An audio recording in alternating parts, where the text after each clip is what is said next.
আমাদের দেশে রাগের মাথায় একসাথে 3 তালাক দেওয়ার পর মনে মনে অনুশোচনা হয়, এতগুলো ছেলেপেলে নিয়ে করবো কি, কি সর্বনাশ হইল, রাগের মাথায় করলামটা কি।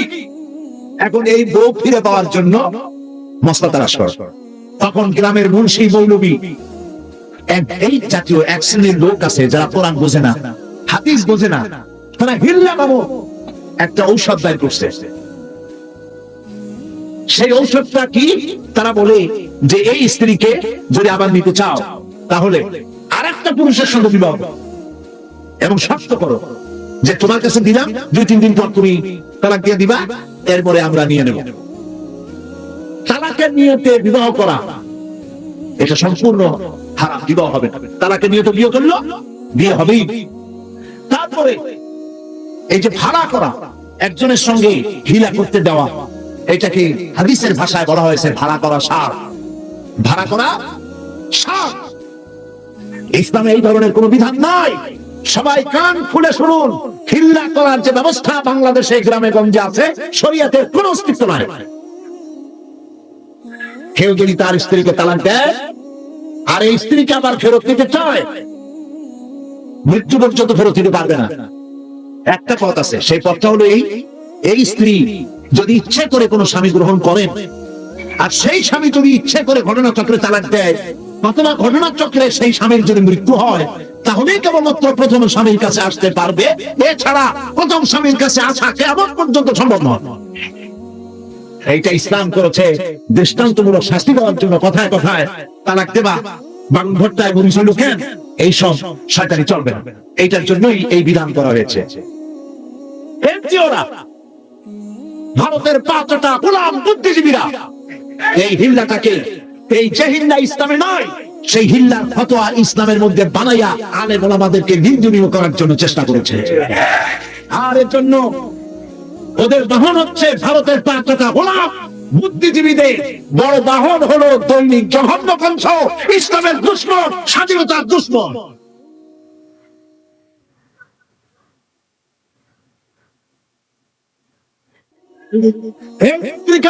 কোন মুসলমানের পড়া উচিত নয়। এই পত্রিকা দেখুন, প্রত্যেকটি সরকারের বদনাম, দেশের বদনাম, মুসলমানের বদনাম, আলেমদের গালাগালি ছাড়া এই পত্রিকায় কিছু পাওয়া যায় না।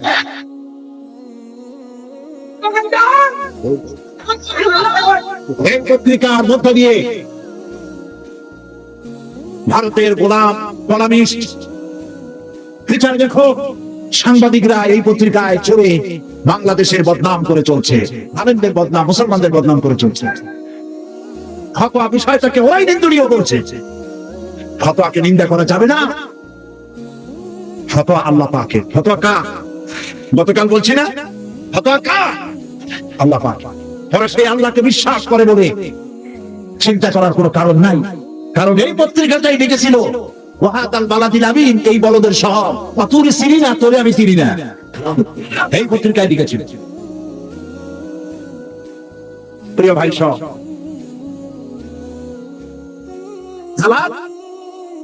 কখনো রাগের মাথায় এই জঘন্য কাজ কেউ করবেন না। যদি করতেই হয় তাহলে 3 মাসে 3 তালাক হবে, একসাথে 3 তালাক দেওয়া যাবে না। যদি কেউ একসাথে 3 তালাক দিয়ে বসে, তালাক হয়ে যাবে। এটাও মনে রাখবেন, তালাক হয়ে যাবে। আল্লাহ পাক অসন্তুষ্ট হবেন, নারাজ হবেন, গুসায় আল্লাহর আরশ কাঁপতে থাকে। এই কাজটি কখনো করবেন না। আল্লাহ পাক তালাক চান না। আল্লাহ চান স্বামী স্ত্রীর মধ্যে মহব্বত পয়দা হোক। সুবহানাল্লাহ। যদি স্ত্রীর উপর রাগ হয়, কখনো মন খারাপ হয়, আল্লাহ বলছেন ওয়ালা তানসাউল ফাদলা বাইনাকুম, তোমরা পরস্পরের অনুগ্রহকে ভুলে যেও না। আজকের একটা ব্যাপারে মন খারাপ হয়েছে, তুমি চিন্তা করো তোমার জীবনের অনেক ক্ষেত্রে এই স্ত্রীর অনেক অবদান আছে, সেগুলিকে মনে করে আজকেরটা মাফ করে দিলেই তো সারা। সুবহানাল্লাহ। আল্লাহ পাক চান না স্বামী স্ত্রীর ভিতরে অসন্তুষ্টি থাকুক এবং তালাক পর্যায়ে চলে যাও। একবার নবী করিম সাল্লাল্লাহু আলাইহি ওয়াসাল্লাম বসে আছেন মসজিদে নববীর ভিতরে, মুখ মলিন, সাহাবায়ে কেরাম ভয়েতে কথা বলতে পারছেন। কিছুক্ষণ পর হুজুর হযরত আলী, হযরত ফাতেমার ঘরে ঢুকলেন, বেরিয়ে আসলেন হাসি মুখে। তিনি প্রশ্ন করলেন, সাহাবায়ে কেরাম জিজ্ঞেস করলেন, হে রাসূল, একটু আগে আপনার মুখ এত মলিন ছিল আর এখন আপনি এত হাসি খুশি, আমরা তো তখন কথা বলতে সাহস পাইনি। হুজুর কি হয়েছে? আল্লাহর নবী বলেন, ওদের মধ্যে মনোমালিন্যের সৃষ্টি হয়েছিল আর আমার মনটা খারাপ হয়ে গিয়েছিল। ওদের, বুঝতে পারছেন তো, হযরত আলী এবং ফাতেমার মধ্যে মনোমালিন্য সৃষ্টি হয়েছিল, আমার মনটা খারাপ হয়ে গিয়েছিল। আমি ভেতরে গেলাম, উভয়ের সঙ্গে কথা বললাম। এখন তারা দুজনের মধ্যে তাদের ভুল বোঝাবুঝির নিরসন হয়েছে, আমার মনটা খুশি হয়ে গেছে। নবীজি বলেন, ফাতেমাকে যে কষ্ট দেয় সে আমাকে কষ্ট দেয়, কারণ ফাতেমা আমার কলিজার টুকরা। স্বামী এবং স্ত্রীর মধ্যে সম্পর্ক ভালো থাকতে হবে, অধিকার সমান, তবে স্বামীর মর্যাদা বেশি। মর্যাদা কার বেশি? স্বামীর মর্যাদা বেশি। তিরমিজি শরীফের হাদিসে এসেছে, আল্লাহর নবী একদিন একদিকে যাচ্ছিলেন, জঙ্গল থেকে এক পাহাড়িয়া উট এসে নবীজির কদমের উপরে, নবীজির কদম মোবারকে চুমা দিল, সিজদা করল। সাহাবায়ে কেরাম বললেন, ইয়া রাসূলুল্লাহ, পাহাড়ের উটের কি সৌভাগ্য, আল্লাহর নবীর পায়ের উপরে চুমা খেয়েছে, সিজদা দিয়েছে। আমাদেরকে অনুমতি দেন, আমরা আপনার কদমের উপরে আমরা সিজদা দিয়া ধন্য হই। হুজুর বলেন, শোনো, আমি যদি এই পৃথিবীতে কোনো মানুষকে সিজদা করার জন্য যদি পারমিশন দিতাম, তাহলে পৃথিবীর সমস্ত নারীদেরকে বলতাম তারা যেন তাদের স্বামীকে সিজদা দেয়। তাহলে মর্যাদা কার বেশি? স্বামীর মর্যাদা বেশি। অধিকার সমান, মর্যাদা বেশি স্বামী। আবু দাউদ শরীফের হাদিসে এসেছে, নবীজি বলেছেন, কোন স্ত্রী লোক এমন অবস্থায় যদি মারা যায় যে তার স্বামী তার উপরে সন্তুষ্ট ছিল, আল্লাহ রাব্বুল আলামিন ওই মেয়ে লোকটি জান্নাত দান করে দিবেন। স্বামীর মর্যাদা এখানে বেশি। তাহলে আমরা দেখলাম অধিকারের দিক থেকে যখন নারী ছিল, বধূ ছিল, কন্যা ছিল, বধূ ছিল, সব জায়গায় ইসলাম নারীকে সম্মান বাড়িয়ে দিল, ঠিক কিনা বল? এবার নারী বিবাহ হওয়ার পর কদিন পরে মা হয়ে গেল, মা হয়ে যাওয়ার পর মর্যাদা কমে গেল না বেড়ে গেল? বলেন, কমলো না বাড়লো? নবীজি বলছেন, আল্লাহ নবীর সামনে একজন সাহাবী এসে প্রশ্ন করলেন, হে আল্লাহর রাসূল, খেদমত করব কার? মান আহাব্বুন নাসি বিহুসনি সাহাবাতি? ক্বালা উম্মু, ক্বালা সুম্মা মান? ক্বালা উম্মু, ক্বালা সুম্মা মান? ক্বালা উম্মু, ক্বালা সুম্মা মান? ক্বালা আবু। আখরাজাহুল বুখারী। বুখারী শরীফের হাদিস। সাহাবী জিজ্ঞেস করছেন, ইয়া রাসূলুল্লাহ, খেদমত করব কার? হুজুর বলেন, তোমার মায়ের। তারপরে কার? তোমার মায়ের। তারপরে কার? তোমার মায়ের। তারপরে কার? তোমার পিতার। বাপের চাইতে মায়ের মর্যাদা কয় গুণ বেড়ে গেল? বলেন, 3 গুণ বেড়ে গেল মর্যাদা। আল্লাহর নবী মসজিদে নববীতে বসে আছেন, সাহাবায়ে কেরাম কর্তৃক পরিবেষ্টিত হয়ে এমন সময় একজন বুড়ি মসজিদে প্রবেশ করেছেন। হুজুর তাকে দেখে দাঁড়ায় গেলেন। কাছে যখন এলেন মহিলা, নবীজি নিজের গায়ের চাদর বিছায়া দিলেন। মহিলা চলে যাওয়ার পর সাহাবায়ে কেরাম প্রশ্ন করলেন, ইয়া রাসূলুল্লাহ, আমরা তো চিনলাম না এই মহিলাকে। একজন মেয়ে লোকের জন্য নবীজি তার গায়ের চাদর বিছায়া দেয়, এত বড় সম্মানী মহিলা আমরা চিনলাম না, তিনি কে? আল্লাহর নবী বলেন, সাহাবীরা, আমি আমার মায়ের যত্ন কিসমতে তেমন হয় নাই, আমার মায়ের দুধ আমার কিসমতে তেমন হয় নাই, যার কোলে কাকে চড়ে, যার দুধের দুধ খাইয়া আমি বড় হয়েছি, এই আমার সেই দুধ মা হযরতে হালিমাতুস সাদিয়া। মায়ের মহব্বত কেমনে করতে হবে? মা যখন হয়ে গেলেন, সম্মান বেড়ে গেল সন্তানের কাছে। একজন সাহাবী এসে রাসূলের কাছে বলছেন, হে রাসূল, আমার মায়ের মেজাজ খুব খারাপ। হাদিস, আমার মায়ের মেজাজ খুব খিটখিটে। হুজুর প্রশ্ন করলেন, তোমার মা যখন তোমারে গর্ভে রাখছিলেন তখন তো মেজাজ খারাপ ছিল না? তিনি বললেন, হুজুর, আমি সত্যি বলছি, মেজাজ খুবই খারাপ। হুজুর বলছেন, তোমাকে যখন তোমার মা ডেলিভারি করেছিল তখন তো মেজাজ খারাপ ছিল না? কয়, না হুজুর, দারুণ খারাপ মেজাজ। হুজুর বললেন, তোমার 2.5 বছর 2 বছর ধরে যখন দুধ খাওয়াইছিল তোমার মা, তখন তো তার মেজাজ খারাপ ছিল না? সাহাবী যখন এর পরেও বললেন, ইয়া রাসূলুল্লাহ, আমি আমার মায়ের দুধের হক আদায় করে দিয়েছি। হুজুর বললেন, দুধের হক আদায় করেছো তুমি, তোমার মায়ের একটি শব্দের হক তুমি আদায় করতে পারো নাই। তুমি যদি পড়ে গেছো ছোট্টবেলায়, খাটের থেকে, কোলের থেকে পড়ে গেছো, কেঁদে উঠছো, তোমার মা যতক্ষণ বলেছে সারা জীবন এই একটি শব্দের হক আদায় করতে পারবে না। মায়ের সম্মান ইসলাম এভাবে বাড়িয়ে দিল। আল্লাহ রাব্বুল আলামিন শিখাই দিলেন وَقَضَى رَبُّكَ أَلَّا تَعْبُدُوا إِلَّا إِيَّاهُ وَبِالْوَالِدَيْنِ إِحْسَانًا। তোমার রবের পক্ষ থেকে তা ফয়সালা হয়েছে যে আমার ইবাদত করার পর মা বাবার ইহসান করবে। দেখেন অবস্থাটা দেখুন, লক্ষ্য করুন, আল্লাহর ইবাদতের পরেই বান্দা কার ইহসান করবে? বলেন কার? মা বাবার ইহসান করো। আল্লাহর ইবাদতের পরেই এটাকে লাগাই দেওয়া হয়েছে। আল্লাহ পাক সূরা বনী ইসরাঈলের ভিতরে পরিষ্কার করে বলেছেন, মা বাবার সামনে ধমক দিয়ে চোখ লাগায় কথা বলবে না। ওয়ালা তাকুল লাহুমা উফিন ওয়ালা তানহারহুমা, ঝিড়কি দিবে না, ধমক দিবে না। আর তাদের সঙ্গে কোন ভাষায় কথা বলবে তাও আল্লাহ শিখাই দিয়েছেন।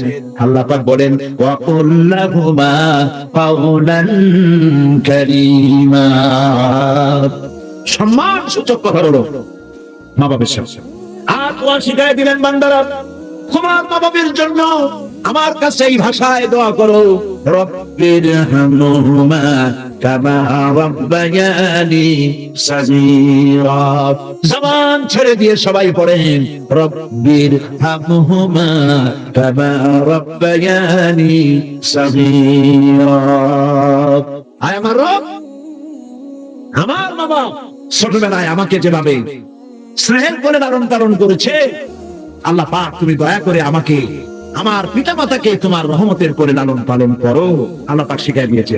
এই দোয়া করবেন তো, মনে থাকবে প্রত্যেক নামাজের পরে মুনাজাতে এই দোয়া করবেন। রাসূল সাল্লাল্লাহু আলাইহি ওয়াসাল্লাম বলেছেন, তোমাদের মধ্যে উত্তম সেই যে ব্যক্তি তোমাদের স্ত্রীর কাছে উত্তম। আমি আমার স্ত্রীদের কাছে উত্তম ব্যক্তি। সুবহানাল্লাহ বলবেন না? এবার দেখেন নবীজি আদর্শ দেখালেন স্বামী স্ত্রীর সঙ্গে সম্পর্কটা কেমন হবে। হযরতে খাদিজা রাদিয়াল্লাহু তাআলা আনহা আর নবীজির ভিতরে কেমন মহব্বত ছিল, কেমন আকর্ষণ ছিল। তিনি যখন হযরত খাদিজাকে বললেন, খাদিজা আল্লাহ আমাকে নবী বানিয়েছেন, আমার উপর ঈমান আনো, এক আল্লাহর উপরে ঈমান আনো। হযরতে খাদিজা এক মুহূর্ত একটি চোখের পলকও তিনি দেরি করেন নাই। যখনই নবীজি তাকে ঈমান আনতে বলেছেন, হযরত খাদিজা পড়েছেন লা ইলাহা ইল্লাল্লাহু মুহাম্মাদুর রাসূলুল্লাহ। নবী করিম সাল্লাল্লাহু আলাইহি ওয়াসাল্লাম বলেছেন, আকাশের নিচে জমিনের উপরে খাদিজার মতো উত্তম মহিলা পৃথিবীতে আর নাই। কি সম্মান আল্লাহ পাক তাকে দিয়েছেন। আল্লাহ পাক নিজে হযরতে খাদিজাকে সালাম জানিয়েছেন। সুবহানাল্লাহ বলবেন? হেরা পাহাড়ে হযরতে জিবরাইল আলাইহিস সালাম নবীর সঙ্গে কথা বলছেন, ওহী নিয়ে এসেছেন। কিছুক্ষণ পরে হযরতে জিবরাইল বলেন, ইয়া রাসূলুল্লাহ, আমি দেখতে পাচ্ছি খাদিজা আপনার জন্য খানা নিয়ে আসতেছেন। খাদিজা যখন আপনার কাছে পৌঁছে যাবে, আপনি খাদিজাকে বলবেন, আল্লাহ রাব্বুল আলামিন আজ আমি আসার সময় আমার মাধ্যমে খাদিজাকে সালাম জানিয়েছেন। হযরতে খাদিজা যখন নবীজির কাছে পৌঁছে গেছেন, আল্লাহ নবী বলেন, খাদিজা তোমার জন্য আজকে একটি সুসংবাদ আছে। তিনি বললেন, আমার জন্য কি খবর, কি সুসংবাদ? হযরতে রাসূল বলছেন, খাদিজা শোনো, এইমাত্র জিবরাইল আমার কাছে চলে গেলেন, আর জিবরাইল বলে গেলেন আল্লাহ রাব্বুল আলামিন তোমাকে সালাম জানিয়েছেন। হযরত খাদিজা টুকরে কেঁদে উঠলেন। তিনি বললেন, ইয়া রাসূলুল্লাহ, আমার মানব জন্ম সার্থক হয়ে গেছে, আল্লাহ আমারে সালাম জানাইছেন, এর চাইতে সৌভাগ্য আমার জীবনে আর কিছুই নাই। তবে নবীজি, আল্লাহর সালামের জবাব কেমনে দিতে হয় আমি জানি না, আপনি দয়া করে আমার পক্ষ থেকে আল্লাহর সালাম যেমনি দিলে আল্লাহ খুশি হয় তেমনি আপনি দিয়ে দিবেন। কি মহব্বত স্বামী আর স্ত্রীর ভিতরে ছিল হযরতে খাদিজা, হযরতে রাসূল করিম সাল্লাল্লাহু আলাইহি ওয়াসাল্লাম। নবী করিম সাল্লাল্লাহু আলাইহি ওয়াসাল্লামের ঘরে হযরত খাদিজা যতদিন ছিলেন আরেকটি বিবাহ তিনি করেননি। হযরত আয়েশা বলছেন, নবীজি আমার কাছে ঘুমানো ছিলেন, গভীর রাত্রে আমার ঘুম ভেঙে গেল। আমি চিন্তা করলাম নবীজি কোথায় গেলেন, মনে করলাম অন্য কোন স্ত্রীর ঘরে গেছে নাকি। আমি খুঁজতে লাগলাম, কোন ঘরে পাওয়া গেল। খুঁজতে খুঁজতে অবশেষে আমি নবীজিকে পেলাম। রিয়াদুল জান্নাতের ভেতরে মসজিদে নববীর জান্নাতের টুকরার ভেতরে বসে নবীজি মুনাজাত করতেছেন। আমিও পিছনে আল্লাহর দরবারে হাত তুললাম। মুনাজাতের এক পর্যায়ে নবীজি বলতেছিলেন, রব্বুল আলামিন, কঠিন ওই হাসরের ময়দানে মা তার সন্তান ভুলে যাবে, বাপ তার সন্তানকে ভুলে যাবে, স্বামী তার স্ত্রীকে হারায় ফেলবে, স্ত্রী তার স্বামীকে চিনবে না। ওই কঠিন হাসরের ময়দানে আয় আল্লাহ তাআলা, আমি যেন আমার খাদিজারে হারায় না যাই। মুনাজাত শেষ হওয়ার পর হযরত আয়েশা বলেন, ইয়া রাসূলুল্লাহ, খাদিজা এই বুড়ির কথা এখনো কেন আপনার মনে পড়ে? খাদিজার পরে হুমায়রা ইবনেও তো আপনি বিয়ে করেছেন, খাদিজার কেন বুড়ির কথা ভুলতে পারেন না? নবীজি বলেন, আয়েশা রে, খাদিজার সম্পর্কে এরকম কথা তুমি বলবে না। তোমরা জানো না, তোমরা সবাই আমার শরীরের স্ত্রী, আর খাদিজা আমার এমন সময় স্ত্রী যখন এই মক্কা নগরীতে মুহাম্মদ সাল্লাল্লাহু আলাইহি ওয়াসাল্লামের পাও রাখার জায়গা ছিল না। হযরত আয়েশা বললেন, ইয়া রাসূলুল্লাহ, আমি ক্ষমা চাই, আমাকে মাফ করে দিন। আমি খাদিজার সম্পর্কে এমন কথা আর উচ্চারণ করব না, তবে খাদিজার সম্পর্কে আমার কিছু কথা শোনান। হযরত নবীজি বলেন, আয়েশা রে, শোনো, আমার সঙ্গে বিবাহের পর খাদিজার ধন সম্পত্তি যা ছিল আল্লাহর রাস্তায় সব উজাড় করে দিয়েছে।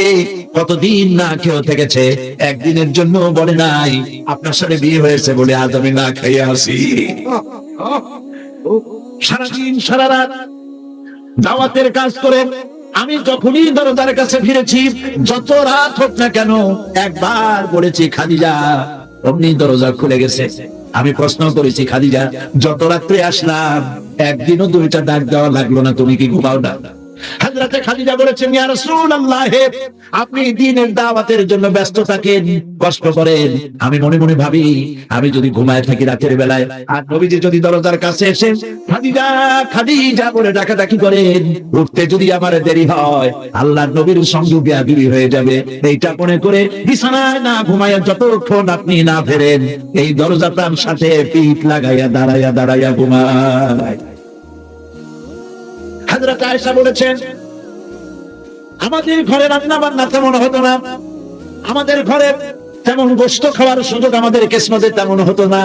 যদি কোনোদিন আমাদের ঘরে দুম্বা বা ছাগল জবাই হতো, গোশতগুলি নবীজি কেটে ভাগ করে সমস্ত স্ত্রীদের ঘরে দিয়ে দিতেন।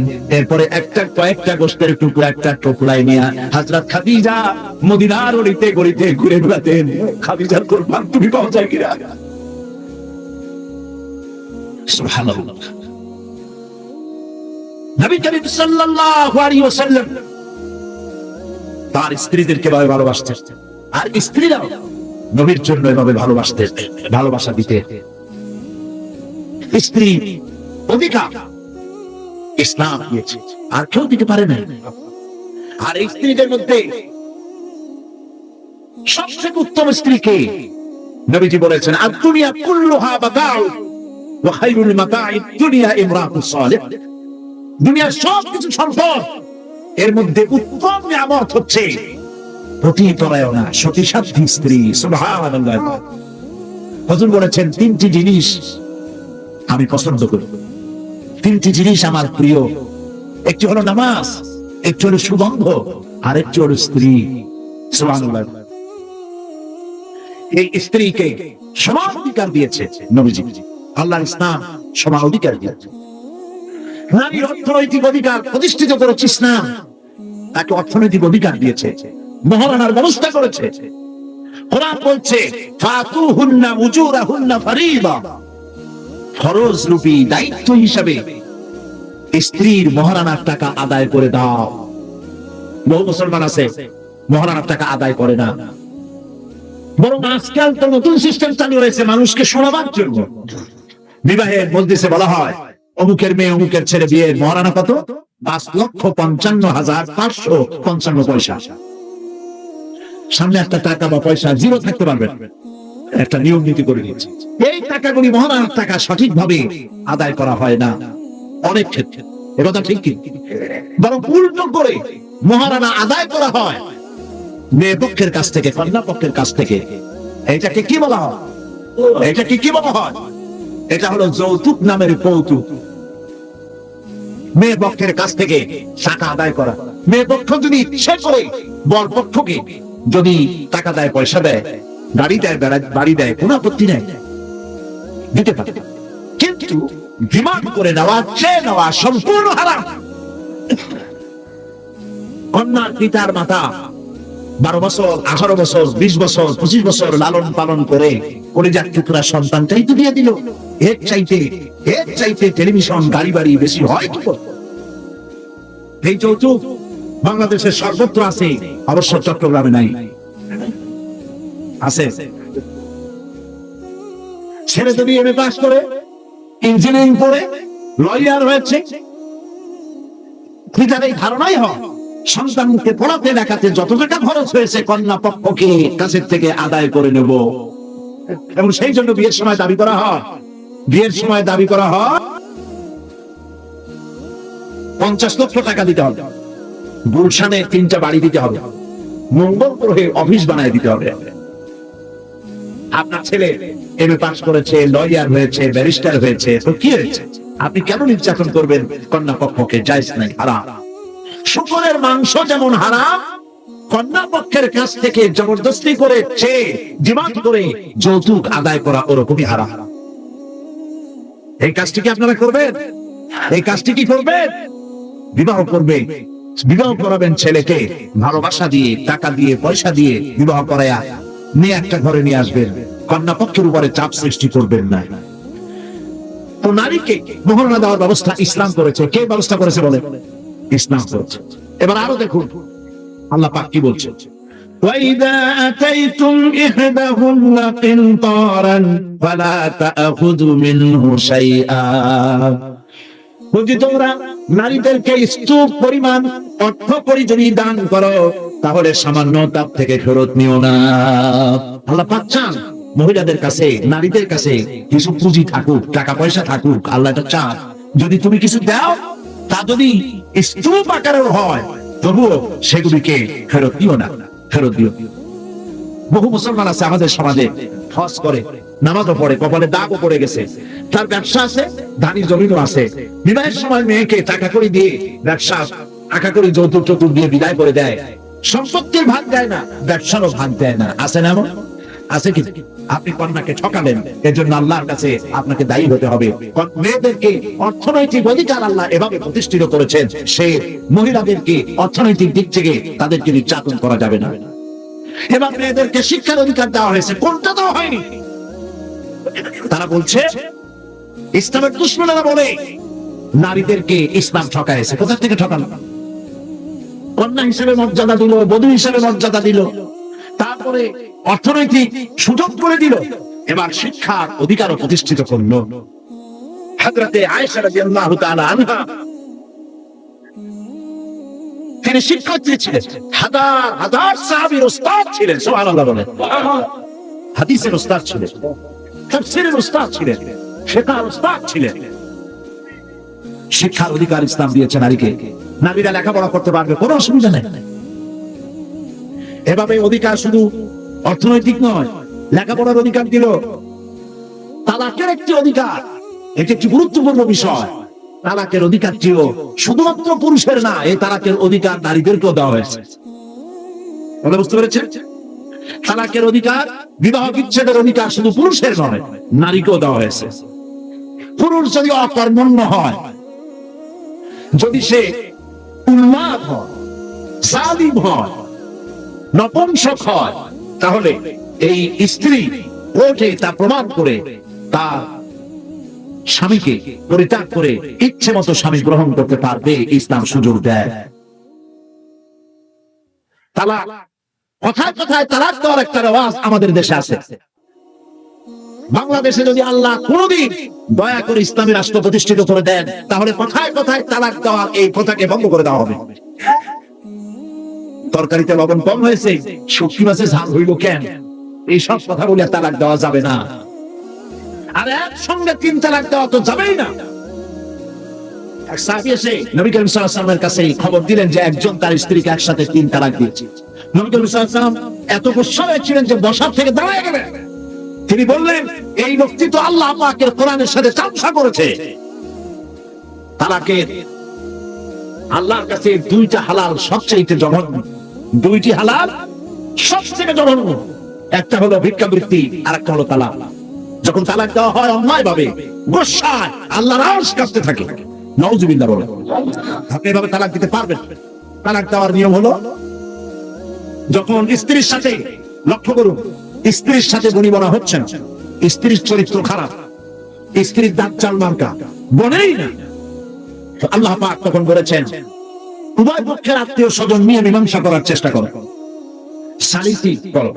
যদি মীমাংসায় না হলো তাহলে 1 মাসে 1 তালাক দাও, বিছানা আলাদা করে দাও এবং অপেক্ষা করো তার এই অবস্থা থেকে সে ফিরে আসে নাকি। যদি ফিরে আসে তো গ্রহণ করো, যদি ফিরে না এলো 2য় মাসে 2য় তালাক দাও। তাও যদি ফিরে না আসে তাহলে 3য় মাসে গিয়ে 3 তালাক একদম রেজি করে দাও, আর ফেরত হবে না। 3 তালাকে বায়না করে দাও, এই স্ত্রীকে আর গ্রহণ করা যাবে না। একটু জোরে সরে পড়েন লা ইলাহা ইল্লাল্লাহ, লা ইলাহা,